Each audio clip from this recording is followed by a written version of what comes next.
নমস্কাৰ স্বাগতম আপুনি চাই আছে মিড ডে 18 মই জয়ন্ত মাধৱ গোস্বামী গৰুকুটি কাণ্ডৰ আৰত আছে নেকি আন্তঃৰাষ্ট্ৰীয় ষড়যন্ত্ৰ বিজেপিয়ে অভিযোগ কৰাৰ দৰে পপুলাৰ ফ্ৰণ্ট অফ ইণ্ডিয়া চমুকৈ পিএফআইৰ আঙুলিৰ ঠাৰত ঘটিছে নেকি গৰুকুটিৰ সেই সমস্ত ঘটনা স্বাভাৱিকতে এই প্ৰশ্ন উত্থাপন হৈছে গৰুকুটি কাণ্ডত পাকিস্তানে মূৰ ঘমোৱা কেন্দ্ৰ কৰি শুকুৰবাৰে পাকিস্তানে ইছলামাবাদস্থিত ভাৰতীয় উচ্চায়ুক্তৰ কাৰ্যালয়ৰ বিষয়াক তলব কৰে পাক চৰকাৰে বিষয়াজনক তলব কৰি গৰুকুটি কাণ্ডক লৈ তীব্ৰ আপত্তি দৰ্শাই পাকিস্তানে লগতে অভিযোগ কৰে যে অসমৰ মুছলমানক চৰকাৰে টাৰ্গেট কৰি লৈছে ভৱিষ্যতে এনে ঘটনাৰ পুনৰাবৃত্তি নহবলৈ ব্যৱস্থা ল'বলৈ কয় ইমৰান খান চৰকাৰে গৰুকুটি কাণ্ডক মুছলমান বিৰোধী হিংসা আখ্যা দি ইয়াৰ তদন্তৰ দাবী কৰে পাক চৰকাৰে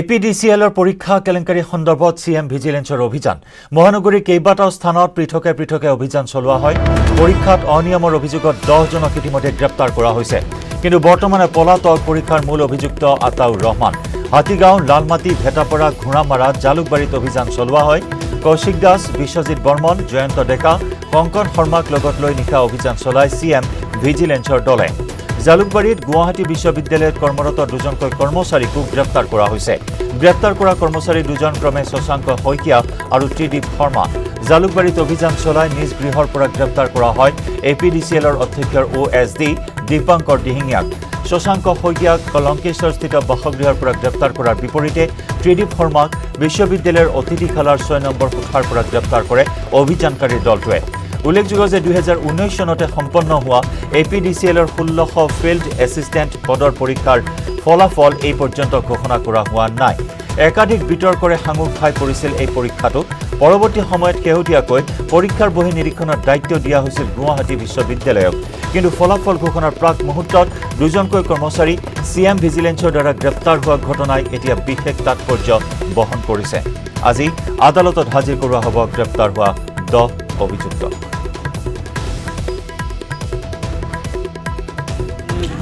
পুলিচৰ এখন ৰখিলে আগতে গম পালোঁ যে এপিডিচিএলৰ কিবা পৰীক্ষা হৈছিলে এই পৰীক্ষাত কিবা খেলিমেলি হৈছে খেলিমেলি হোৱাৰ কাৰণে ইয়াৰ পৰা এখেতৰ জয়ন্ত ডেকা তেখেতৰ মানে পৰীক্ষাত জড়িত থকা বুলি কৈছিলে তেখেতক লৈ গ'ল জয়ন্ত ডেকাই কি কৰিছিলে তেখেতে য'ত কাম কৰে মালিকে বোলে সেই পৰীক্ষাৰ সম্পূৰ্ণ দায়িত্ব লৈছিলে কিবা সেইকাৰণে তেখেতেও কাম কৰে তাতে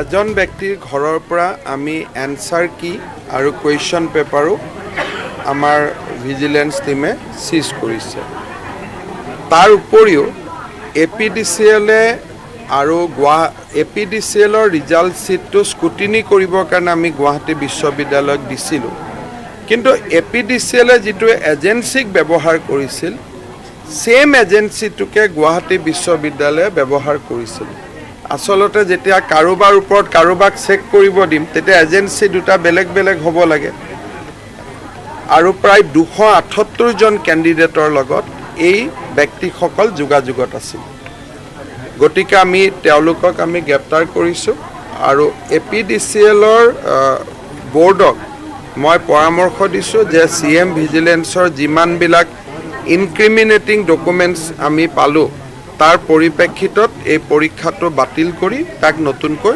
অনুষ্ঠিত কৰিব লাগে স্যাৰ নতুনকৈ যিগৰাকী দীপাংকৰ দিহিঙীয়া যেতিয়া প্ৰথমতে পৰীক্ষা অনুষ্ঠিত হৈছিল সেই সময়তে বাতৰি কৰা হৈছিল কিন্তু সেই সময়ত তেখেতে আইনী ভয় দেখুৱাইছিল সংবাদ মাধ্যমকো গতিকে সেই সময়টো গোটেইখিনি খেলিমেলি কৰিছিল পৰীক্ষা যেতিয়া পাতিছিল অসমত এনেকুৱা বহুত খেলিমেলি আছে অহা এমাহত আপোনালোকে এনেকুৱা বহুত আৰু কথা দেখিবলৈ পাব মোৰ কথা হ'ল যে 6 মাহৰ ভিতৰত আমি এই গোটেইবিলাক ঠিক ঠাক কৰি ল'ব লাগিব নহ'লে যেতিয়া আমি 1 লাখ নিযুক্তিৰ ফালে আগবাঢ়িম আকৌ এই ঘটনাবিলাকেই হ'ব সেইকাৰণে আমি এই কামবিলাক কৰি আছোঁ আৰু মই ভাবোঁ যে অসম চৰকাৰৰ বিষয়া কৰ্মচাৰীসকলে খুব দায়িত্ব সহকাৰে কাম কৰিব আৰু ভাল কৰি কাম কৰিব কাৰণ এইখন চৰকাৰৰ দিনত বেয়া কামবিলাক সহ্য কৰা বা বেয়া কামবিলাক চোৱাৰ বাবে আমাৰ কাৰোৱে ইচ্ছা নাই। স্যাৰ এইটো আকৌ পৰীক্ষা নতুনকৈ পাতিব? ডেফিনেটলি নতুন কৰিবই লাগিব, কাৰণ OMR ছিটবিলাকত যিটো ডেমেজ কৰিব লাগে তেওঁলোকেতো ডেমেজ কৰি দিলে। যেতিয়াই টুইটাৰ আৰু ছ'চিয়েল মিডিয়াত বিৰাট হুলস্থুল দেখিব যে কিছুমান মানুহে যেতিয়া হুলস্থুল কৰি থাকে ৰিজাল্ট দিয়ক জল্দি দিয়ক, তেতিয়াই গম পাব যে ইয়াত গণ্ডগোল সোমাই গৈছে। নহ'লে 2 লাখ মানুহে পৰীক্ষা দিছে, 10 জনে ৰিজাল্টৰ কাৰণে ইমান কিয় টুইট কৰে? তাৰমানে সেই 10 জনে ক'ৰবাত নহয় ক'ৰবাত জানে যে মই ৰিজাল্টটো পাই আছোঁ। তেতিয়াৰ পৰাই মোৰ সন্দেহ হৈ আছিল আৰু সেইকাৰণে আমি এইবিলাক ফ'ল' কৰি আছিলোঁ আৰু ফ'ল' কৰি থকাৰ পিছত যথেষ্ট তথ্যভিত্তিক আমি প্ৰমাণবিলাক পাবলৈ সক্ষম হ'লোঁ। প্ৰকল্পৰ কাম নিশ্চয় পূৰ্ণগতিত চলিব। ইতিমধ্যে কেইবাটাও ৰাজনৈতিক দলৰ বিভিন্ন ধৰণৰ কাৰ্যসূচী হাতত লৈছে। কালি দেখিবলৈ পোৱা গ'ল ভূপেন বৰাই গণতান্ত্ৰিক আন্দোলনৰ নামত চাৰ্ট ফালি দিছে, AIDF-ৰ বিভিন্ন মন্তব্য কৰিছে। আজি লাষ্ট গেটতো ইতিমধ্যেই প্ৰতিবাদী কাৰ্যসূচী হাতত লৈছে। যিমানে প্ৰতিবাদী কাৰ্যসূচী ল'ব সিমানেই এটা কথা বুজি পাব যে এইবিলাক ৰাজনৈতিক দল খিলঞ্জীয়া লোকৰ লগত এই ৰাজনৈতিক দলবিলাক নাই। এই ৰাজনৈতিক দলবিলাক অসমীয়া জাতিসত্তাৰ লগত নাই। এই ৰাজনৈতিক দলবিলাক আমাৰ মানুহখিনিৰ লগত নাই। গতিকে তেওঁলোকে তেওঁলোকৰ ৰাস্তাত যাওক, আমি আমাৰ ৰাস্তাত যাম। কিন্তু এইটো ঠিক যে যিসকল সঁচাকৈয়ে দুখীয়া লেণ্ডলেছ মানুহ আছে, মই ইতিমধ্যে কৈ থৈছোঁ যে লেণ্ড পলিচি মতে তেওঁলোকক আমি মাটি দিম যদিহে তেওঁলোকৰ মাটি বাঘবৰ চেঙা বা দলগাঁৱত নাই। এইখিনি কোৱাৰ পিছত হুলস্থুল কৰাৰ কি প্ৰয়োজনীয়তা আছে? জুডিচিয়েল প্ৰুফ দিয়া হ'ল, CID ইনকুৱাৰী দিয়া হ'ল, লগত আমি লেণ্ডলেছ মানুহখিনিক মাটি দিম বুলিও ক'লোঁ। কিন্তু তেওঁলোকৰ অলৰেডি সৰ্থেবাৰী বাঘবৰ চেঙাত মাটি আছেই, ইয়াত কিয় আহিছিলে? আজিৰ পৰা PFI বিলাকেও আন্দোলন কৰি আছে। তো কিয় কৰি আছে? এইটোতো হিন্দু মুছলমান কথা নহয়। আজিতো শালবাৰীত PFI আন্দোলন কৰি আছে, PFI আৰু কেম্পাছ ফ্ৰণ্ট অফ ইণ্ডিয়াই। আজি তেওঁলোকে এই মানুহখিনিক তেওঁলোকে অন্যায় কৰিছে। তেওঁলোকে এইবিলাক কৰি ইয়াত সাম্প্ৰদায়িকতাবাদটো আনি আছে। আচলতে এইটো সাম্প্ৰদায়িকতাবাদৰ ইছ্যুটো নাছিল যে এজন মানুহৰ হাতত 200 বিঘা মাটি আছে, আমি কৈছোঁ যে ইমান মাটি নল'ব, বহুত দুখীয়া মানুহ আছে, লেণ্ডলেছ মানুহ আছে, সকলোকে আমি জাগা দিওঁ। কিন্তু তেওঁলোকে এই ঘটনাটোকে PFI, AIDF, কংগ্ৰেছ তেওঁলোকে গোটেইটো সাম্প্ৰদায়িক কৰি পেলালে। এভিকশ্যনটো সাম্প্ৰদায়িকটো নাছিলে। এতিয়া কংগ্ৰেছে মোক কওক, লামডিঙৰ ফৰেষ্ট এভিকশ্যন কৰিবৰ কাৰণে হাইকোৰ্টে অৰ্ডাৰ দিছে। এতিয়া মই কৰিব লাগিব নে নাই? যদি কৰিব নালাগে তেওঁলোকে হাইকোৰ্টত ইণ্টাৰিম এপ্লিকেশ্যন দি তেওঁলোকে ক'ব লাগে যে মানুহখিনিক এভিকশ্যন কৰিব নালাগে বুলি। তেওঁলোকেতো মানুহখিনিক সহায় কৰিব খোজা নাই। আজি হাইকোৰ্টে অৰ্ডাৰ দিছে যে লামডিঙত এভিকশ্যন কৰিব লাগে, হাইকোৰ্টে নিজে মনিটৰ কৰিব। এটা মইতো মন্ত্ৰী, মুখ্যমন্ত্ৰী, মইতো হাইকোৰ্টৰ কথা কৰিব লাগিব। কংগ্ৰেছে যদি কাৰোবাক সঁচাকৈ ভাবে যে মানুহখিনিক এভিকশ্যন কৰিব নালাগে, তেওঁলোকে আইন আদালতৰ ওচৰত যাব লাগিছিল নাই? আজি যদি গৰুখুটিৰ মানুহখিনিক তেওঁলোকে ভাবে যে এইখিনি মানুহক এভিকশ্যন কৰিব নালাগে, কংগ্ৰেছে আইনৰ ওচৰত কিয় নগ'ল? কংগ্ৰেছে আদালতৰ ওচৰত কিয় নগ'ল? AIDF আদালতৰ ওচৰত কিয় নগ'ল? আমিতো একদম আজিতো 4 মাহৰ পৰা কৈ আছোঁ এইটো কথা। তাৰমানে এওঁলোকে উচতনি দি পেলাই এই গোটেই মানুহখিনিক বেয়া কৰাৰ মূল গুৰিৰ আঁৰত এই দলবিলাকে আছে। নহ'লে তেওঁলোকে আজি 4 মাহত হাইকোৰ্টতো যাব পাৰিলেহেঁতেন। আৰু ময়ো হাইকোৰ্টত ক'লোহেঁতেন যে হয় আমি দুখীয়া মানুহখিনিক মাতি দিম, শান্তিপূৰ্ণভাৱেতো গোটেইটো হৈ গ'লহেঁতেন। মই আমচুক মাতি আনিছোঁ, DC লগত বহুৱাই দিছোঁ, ADC লগত বহুৱাই দিছোঁ, জইণ্ট ইনস্পেকশ্যন হৈছে। কংগ্ৰেছৰ বসন্ত দাসৰ পৰা আৰম্ভ কৰি নুৰুল হুদাৰ পৰা গোটেইবোৰ মোৰ ওচৰত আহিছিলে, বুজাই দিছোঁ। মোক কৈছে এইটো আপুনি ভাল সিদ্ধান্ত লৈছে, সকলোকে মাতি দিম বুলি কৈছে। তাৰপিছত কিয় এইবিলাক কৰিব লাগে? উচতনি কিয় দিব লাগে? স্যাৰ বাহিৰতো এইবিলাক প্ৰচাৰ চলোৱা আছে, পাকিস্তানী চেনেল এতিয়া ইণ্টাৰনেশ্যনেল কাৰণত এইটো মই দেখিছোঁ যে পাকিস্তানৰ সংবাদ মাধ্যমবিলাক PFI এইবিলাকে কৈছে এওঁলোকে বস্তুটো সাম্প্ৰদায়িক কৰি দিলে। এইটো একচুৱেলি লেণ্ড এভিকশ্যনে, বাংলাদেশী এভিকশ্যনটো নহয়। বাংলাদেশী এভিকশ্যন হ'লেতো আমি এটা গাড়ীত ধুই পাৰ কৰাই থৈ আহিলোহেঁতেন। এটা লেণ্ড এভিকশ্যন ভাৰতৰ বিভিন্ন জেগাত ডেইলি এভিকশ্যন চলি থাকে। মহাৰাষ্ট্ৰত চলিছে, এভিকশ্যন ইজ এ গভৰ্ণমেণ্ট মাটিত কোনোবা সোমালে এভিকশ্যন হৈ থাকে। অসমৰ এভিকশ্যনটোৰ কথা তেওঁলোকে কিয় আন্তৰ্জাতিকৰণ কৰিলে, কিয় সাম্প্ৰদায়িকতা ৰহণ দি আছে? গোৱা ৰাজ্যখন যিমান ডাঙৰ তাতকৈ বেছি মাটি অসমৰ আণ্ডাৰ এনক্ৰ'চমেণ্ট আছে। এতিয়া গভৰ্ণমেণ্ট কলেজ এখন বনাব খুজিলে মাটি বিচাৰি নাপাওঁ।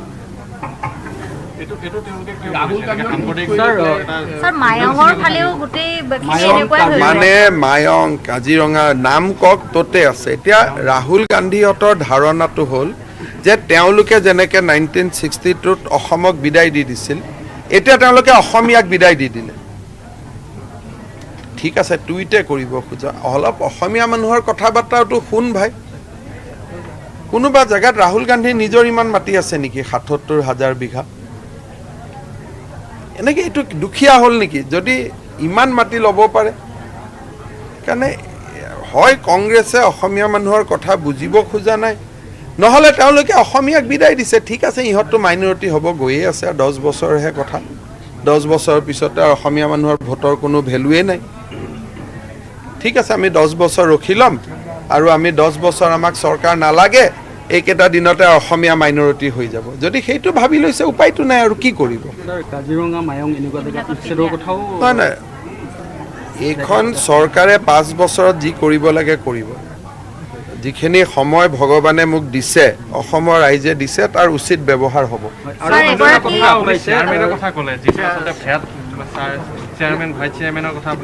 এইটো আমাৰ মটিভেশ্যন স্পীচ, ইয়াত কোনো একো নাই।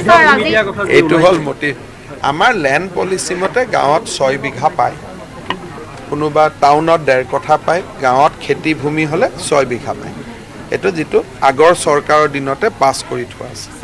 মই কাকো দিব খোজা নাই, ইয়াত দিয়াৰ ক্ৰাইটেৰিয়া আছে যে বেলেগ জেগাত মাটি থাকিব নালাগিব, অসমৰ কোনো জেগাত মাটি থাকিব নালাগিব, স্থায়ী নাগৰিক হ'ব লাগিব, সেইবিলাক আছে, ক্ৰাইটেৰিয়া আছে। এনেকুৱা নহয় যে মাটি প্ৰসাদৰ দৰে বিলাই দিলোঁ, সেইটো নহয়।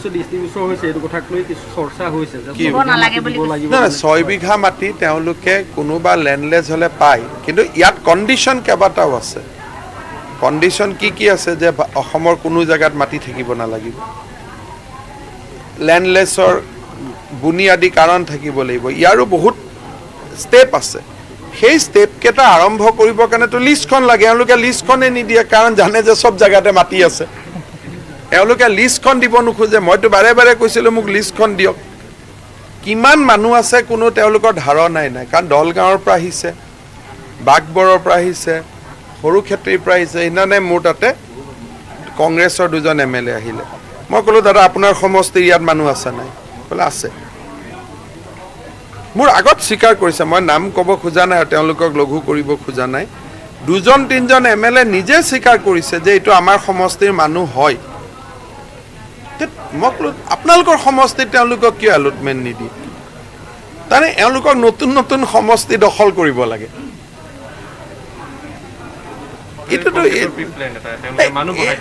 মানুহ চাওক, আজি মই ক'লোঁ মই বৰপেটাৰ 3জন MLA ইমান মোৰ লগত ডেলিগেশ্যনত আহিছিল। মই ক'লোঁ দাদা এইবিলাকতো আপোনালোকৰ মানুহ, যদি লেণ্ডলেছ হয় আপোনাৰ গাঁৱতে মই মাটি চাই দিওঁ, বৰপেটাৰ ডিচিক কৈ দিওঁ, তেওঁলোকে মুখেদি নামাতে।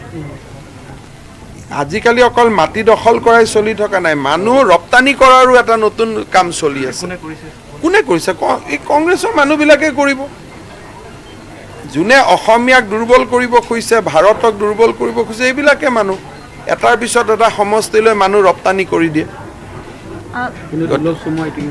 নাই, এই গোটেই কথাবোৰ মোৰ চকুত আছে। সেইকাৰণে মই এতিয়া বৰচলা সমষ্টিটো তেওঁলোকে টাৰ্গেট কৰি লৈছে। দিনে ৰাতিয়ে মানুহ বৰচলাত বহুৱায়। আপোনালোকে বৰচলাত গৈ খবৰ ল'ব, বৰচলাত যিমান মানুহে এতিয়া লেণ্ড এনক্ৰ'চ কৰিছে কোনো বৰচলাৰ মানুহ নহয়, চব ঢিং আৰু ৰূপহীৰ মানুহ। মই না নুৰুল হুদা মোৰ ওচৰত আছিলে, মই ডাইৰেক্ট ক'লোঁ যে নুৰুল এইবিলাকতো তোমাৰ সমষ্টিৰ মানুহ, তোমাৰ তাতে মাটি চাই দিওঁ, মুখেদি নামাতে।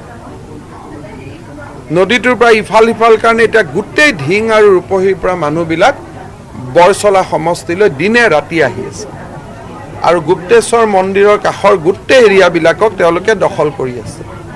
আগতে কোনো মুখ্যমন্ত্ৰী এইবোৰ কথা ক'ব বেয়া পাইছিল, কিন্তু এতিয়া মই যদি নকওঁ আৰু শেষ আৰু ডাঙৰ। আপোনালোকে গোটেইবিলাক যিবিলাক টাইমছেট আছে যদি আপোনালোকে ইনকুৱাৰী কৰক, যে ঢিং আৰু ৰূপহীত যদি কোনোবা মানুহ লেণ্ডলেছ আছে তেতিয়াহ'লে ঢিং আৰু ৰূপহীত কিয় নবহে? সব বৰচলাত আহি আছে, ধাম ধুম দুটা সমষ্টিত এতিয়া টাৰ্গেট কৰি আহি আছে, চিপাঝাৰ আৰু বৰচলা।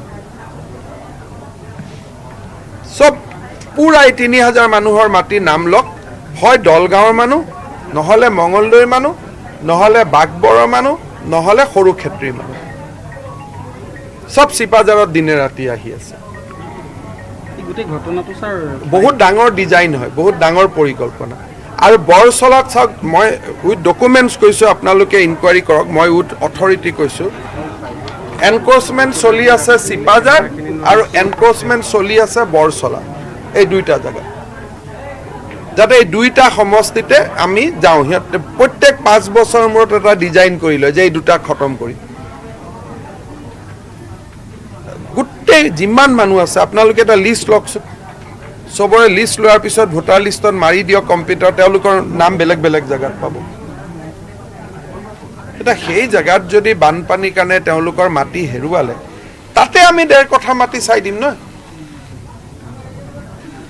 গোটেই বৰচলা সমষ্টিত গুপ্তেশ্বৰ মন্দিৰৰ কাষত একফালৰ পৰা মাটি দখল কৰি গৈ আছে, আৰু সব মানুহ লাহৰীঘাট, ঢিং, ৰূপহী। এইটো বাই ইলেকশ্যনত ছাৰ ইছ্যু হ'ব নেকি? নাই, ইছ্যু টিছ্যু কৰিব নালাগে। বাই ইলেকশ্যনটো বাৰু আমি এনেই জিকিম, সেইবিলাক ইছ্যু কৰিব দৰকাৰ নাই। আপোনালোকক ইছ্যু কৰক, আপোনালোকোতো অসমীয়া মানুহ, সেইকাৰণে মই আপোনালোককহে বস্তুখিনি জনালোঁ। আপোনালোকে অসমৰ ভৱিষ্যতৰ কথা চিন্তা কৰি এইবিলাক কথা আপোনালোকে নিৰপেক্ষ তদন্ত কৰক, মোৰ কথা বিশ্বাস কৰিব নালাগে। আপোনালোকে চাওক যে বৰচলা আৰু চিপাঝাৰ সমষ্টি দুটাক এতিয়া একফালৰ পৰা দখল কৰি গৈ আছে নে, আৰু লামডিং, এই 3টা সমষ্টিক টাৰ্গেট কৰি বহি আছে। কিন্তু 5 বছৰত আপোনালোকৰ যিখিনি কৰিবলৈ মই যিখিনি মোৰ কৰণীয়খিনিতো মই কৰিম, কিন্তু আৰু মানুহে যদি কথাখিনি বুজি পায় তেতিয়া কৰিব আৰু ভাল হ'ব। নহ'লে 2 মিনিটৰ ভিডিঅ' এটা দিয়াৰ লগে লগে অসমীয়া মানুহ আৱেগিক হৈয়ে যায় নহয়। কিন্তু কালি জাতি প্ৰেম দেখিবলৈ পোৱা গ'ল ভূপেন বৰাৰ, যথেষ্ট আগবাঢ়ি গৈছে, অথচ তেনে সময়তে কিন্তু মই তেওঁৰ ওপৰত গৱেষণা কৰা নাই, কৰিম পিছত। ছাৰ আৰু এটা কথা, মৃদু পৱন নেওগ যিগৰাকী আজি গ্ৰেপ্তাৰ কৰা হৈছে, তেখেত কেন্দ্ৰীয় আৰু ৰাজ্য চৰকাৰ। মই তেওঁৰ ওপৰত মই বস্তুটো ব্যক্তিযুদ্ধলৈকে লৈ যাব খোজা নাই। কওক। ছাৰ, যিহেতু মৃদু পৱন নেওগ যিগৰাকী প্ৰবঞ্চক, কেন্দ্ৰীয় আৰু ৰাজ্য চৰকাৰৰ যি বিজেপিৰ লগত তেখেত জড়িত হৈ আৰু বহু বিধায়ক কি মন্ত্ৰীৰ বস্তু, লগতো ক'ত প্ৰবঞ্চক তেখেতক আজি এৰেষ্ট কৰিছে? কৰিছে, পুলিচে যাকে পায় তাকে এৰেষ্ট কৰিব, বেয়া কাম দেখিলে। নহয়, তেখেত বিশেষকৈ বিজেপিৰ লগত জড়িত। মইতো চিনিও নাপাওঁ, মোৰ লগত কথা নাই। আৰু বিজেপিটো এখন সাগৰৰ দৰে এটা ৰাজনৈতিক দল, ফোনত কৰিও মেম্বাৰশ্বিপ ল'ব পাৰে। কিন্তু বিজেপিত থাকিলে, ভাল হৈ থাকিলে, দীনদয়াল উপাধ্যায় আৰু শ্যামা প্ৰসাদ মুখাৰ্জীৰ আদৰ্শটো জীৱনত ল'লেহে তেওঁ বিজেপি। এনেইতো মিছ কল কৰিও মানুহ বিজেপি হয়, গতিকে সকলোকে আৰু তেনেকৈ জড়িত কৰাই দিব নালাগে।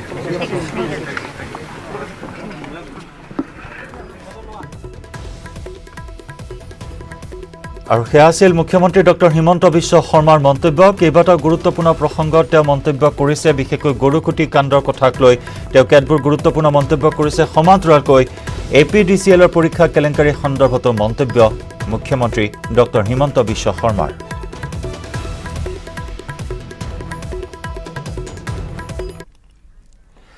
মিড ডে 18 পৰৱৰ্তী অংশলৈ যোৱাৰ পূৰ্বে লৈছোঁ এটি বাণিজ্যিক বিৰতি। ये बड़ी खुशी की बात है कि न्यूज़ 18 ने rising sports shining north east campaign एक जो शुरू किया है, जो कि आज की आवश्यकता है, रियलिटी है, क्योंकि जिस तरीके से देश में और पूरी दुनिया में महामारी आई है, उससे हमको स्वस्थ रहने के लिए खेलने में भाग होना ज़रूरी है, खेल में भाग लेना ज़रूरी है, किसी भी उम्र का हो। तो मेरी इस कैंपेन के लिए न्यूज़ 18 को और पूरे नॉर्थ ईस्ट के लोगों को बहुत बहुत मैं शुभकामनाएं देता हूँ। মাইথান ষ্টীল ইমান ষ্ট্ৰং যে 20% কমকৈ লাগে। ষ্ট্ৰং আৰু বুদ্ধিয় মাইথান নিৰ্মাণৰ মানদণ্ড। নিউজ হেডলাইন আগবঢ়াইছে পেট চফা আয়ুৰ্বেদিক চূৰণ। পেট চফা প্ৰতিদিনে মজা।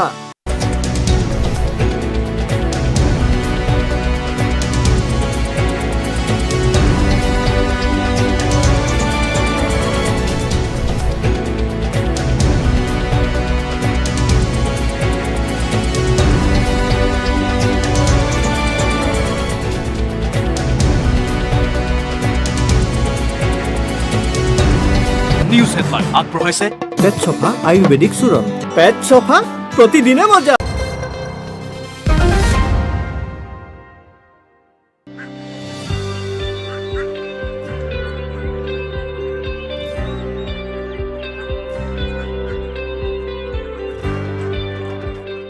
বঙাইগাঁৱৰ কাঁচিডোবা গাঁৱত এগৰাকী অৱসৰপ্ৰাপ্ত সীমা সুৰক্ষা বলৰ জোৱানে দেখুৱাইছে আদৰ্শ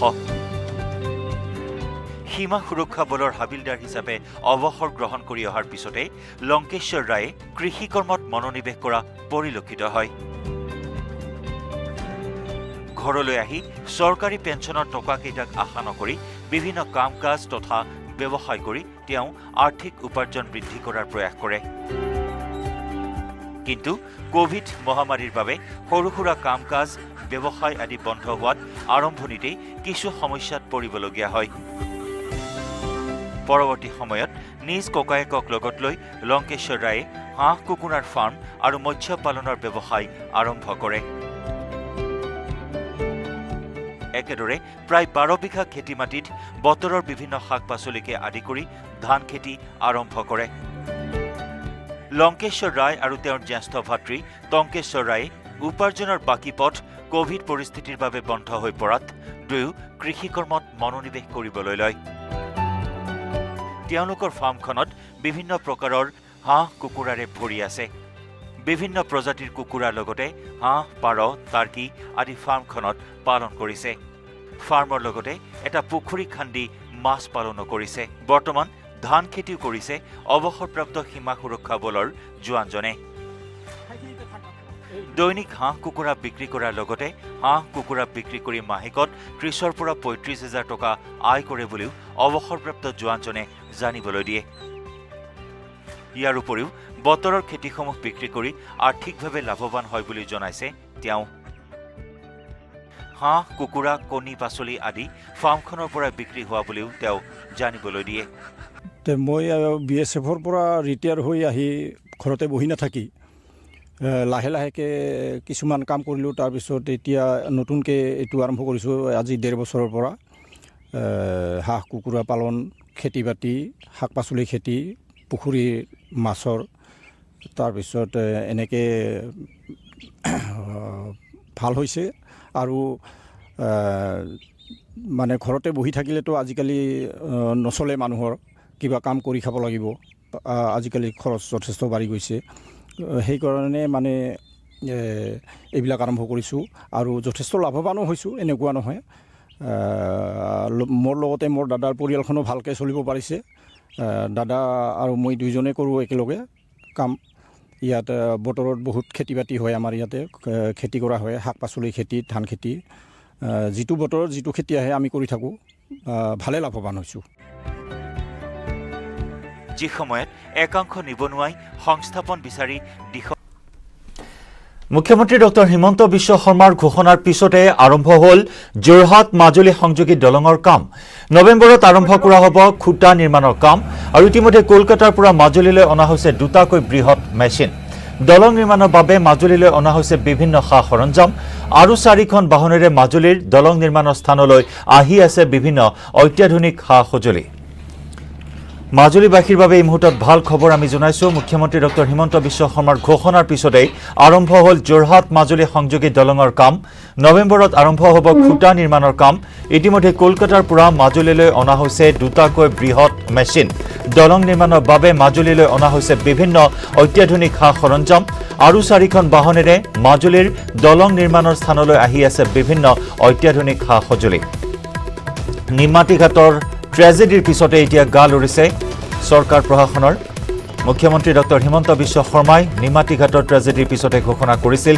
অতি শীঘ্ৰে দলং নিৰ্মাণৰ কাম আৰম্ভ কৰা হ'ব আৰু সেই ঘোষণা অনুসৰিয়ে এতিয়া তৎপৰতা দেখিবলৈ পোৱা হৈছে ইতিমধ্যে কাম কাজ প্ৰাৰম্ভিক পৰ্যায়ৰ কাম কাজ হাতত লোৱা হৈছে দুটাকৈ বৃহৎ মেচিন ইতিমধ্যে নিৰ্মাণস্থলীত ৰখা হৈছে আৰু কলকাতালৈ অত্যাধুনিক বহু সা সৰঞ্জাম বৰ্তমান দলঙৰ নিৰ্মাণস্থলীলৈ লৈ অনা হৈছে অতি শীঘ্ৰেই আৰম্ভ হ'ব কাম কাজ নৱেম্বৰত খুঁটা নিৰ্মাণ কৰা হ'ব মাজুলী যোৰহাট সংযোগী দলঙৰ আগবঢ়াইছোঁ এই সন্দৰ্ভত আমাৰ সাংবাদিক ভাস্কৰ কটকীৰ ৰিপৰ্ট হয়, বৰ্তমান আমি উপস্থিত আছোঁ দক্ষিণপাটৰ যি যোৰহাট মাজুলী সংযোগী দলঙৰ যি কনষ্ট্ৰাকশ্যন হয়, এই কনষ্ট্ৰাকশ্যন ছাইটত। আৰু এই যি দলং নিৰ্মাণৰ কাম আচলতে কেনেধৰণে চলিছে এই আমি সমগ্ৰ দৃশ্য দেখুৱাইছোঁ। যোৱা 8 ছেপ্টেম্বৰৰ যি শোকাবৰ দুৰ্ঘটনা, নিমাতীৰ যি শোকাবৰ দুৰ্ঘটনা, এই দুৰ্ঘটনাৰ পাছত স্বয়ং মুখ্যমন্ত্ৰীগৰাকীয়ে আহি ইয়াত ঘোষণা কৰিছিলে যে নৱেম্বৰৰ পৰা এই দলঙৰ খুঁটাৰ কাম আৰম্ভ হ'ব। তাৰ সমান্তৰালভাৱে বৰ্তমান এই স্থানত কাম কৰি থকা পৰিলক্ষিত হৈছে। আমাৰ লগত ইয়াৰ এগৰাকী অভিयंता আছে, আমি কথা পাতিবলৈ চেষ্টা কৰিম। काम अभी नवंबर से शुरू हो जाएगा पोस्ट का? बिल्कुल, पूरा पोस्ट का नवंबर से काम शुरू हो जाएगा आपका। अभी क्या चल रहा है? अभी तो ये अपना पालिंग मशीन का वो चल रहा है, नीचे वाला काम चल रहा है, और वहाँ पे कैंप सेटिंग का काम चल रहा है। अपना लैब बनेगा और स्टोर बनेगा। उसके बाद सारा काम नवंबर से